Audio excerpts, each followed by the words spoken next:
Hello, everyone. Well, this pretty much covers the recent events. Both parts of this headline reflect what is happening out there. According to the Russian sources, over 120,000 people have fled the border areas, and not just the Kursk region, but other regions as well. We don't know the exact numbers because this is coming from Russian sources, so it's hard to tell. So that bit is true, as I mentioned yesterday. So far, based on the interactions I've seen, posted from the areas currently controlled by the Ukrainian troops, they have a fairly decent relationship with the local population, whoever stayed. And the amusing part for me was that people in the Kursk region are actually speaking Ukrainian, or they're speaking a kind of mix of Russian and Ukrainian. We have a word for it in Ukrainian language. So once again, Russia has been making a lot of statements about historically Russian lands, and the fact that people in the region bordering Ukraine are speaking more Ukrainian than Russia kind of puts that a little bit into question. And it's also true that things in the Donetsk region are shitty. Apparently, Russians are not getting the message that, maybe this is not such a good idea, and are continuing to move toward the town of Pokrovsk. And people in that area are evacuating too, which they totally should, because Russians are not Ukrainians, and we have a record of their mistreatment of Ukrainian civilians from the past. Just ask people from Mariupol, Bucha, Irpin, Avdiivka, all of the above. As I mentioned before, the interesting part about this, as you're watching kind of these two hot areas in the course of the war, is the amount of progress. So if you look at the past reports and some of the summaries provided by places like Institute of the Study of War and such, you'll see that Russians' progress in the Donetsk region is measured in meters. So it's, a section of the road here, 50 meters there, and they have been trying to take Pokrovsk for weeks, if not months now. And that has been typical. Ukrainians have not been quick to give up their territory. And in contrast to that, we now have Ukrainian troops covering, I think, over 1,000 square kilometers of Russian territory in the Kursk region in a week.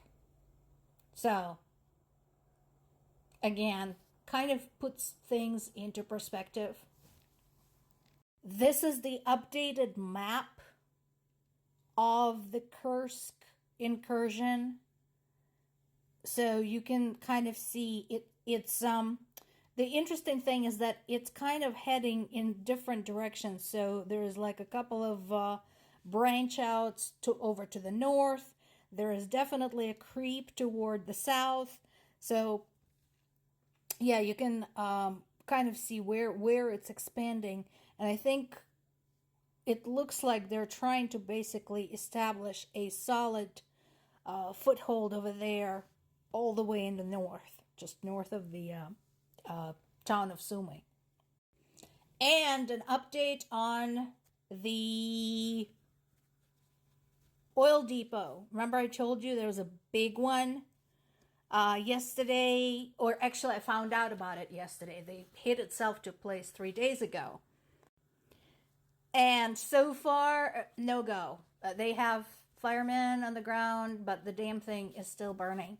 Again, if any of you ever have seen an oil refinery or an oil storage facility, just imagine starting a fire there, and if it's anything sizable, something big enough to feed a large area, big region, or better yet, one of the export oil bases. Just imagine how much shit is there to burn. And knowing Russia's rather laid back, let's say, attitude toward safety regulations, I am sure there were things there, that otherwise would not have caught on fire had they not been in Russia. Another point about not reading the room, not quite getting the message. So we talked about this over the last few days about Ukrainians blowing up the bridges across the river that goes through the Kursk region, right? And you would think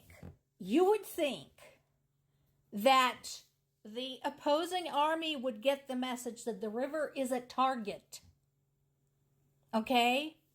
And they're saving you the trouble of even trying to cross. So maybe consider other options. But no, they went and built a ferry, or tried to build a ferry crossing across the same river. Literally within hours after they tried it, fires were spotted. This is the red areas right there on the photograph, are showing the fires at the site where they were trying to cross.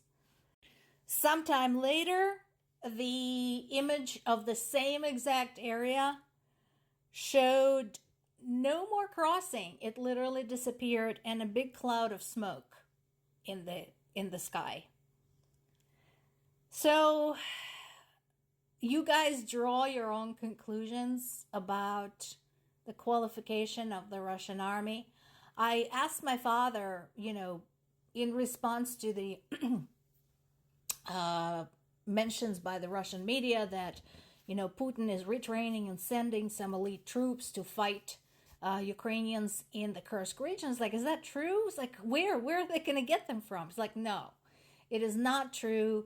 They're not really elite troops. He basically scrambled up a few motorcycle divisions and threw them there, and some of them have already been eliminated because the idiots are traveling in a column, and we all know what happens when that happens.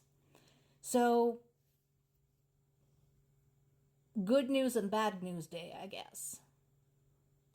We'll just have to wait and see.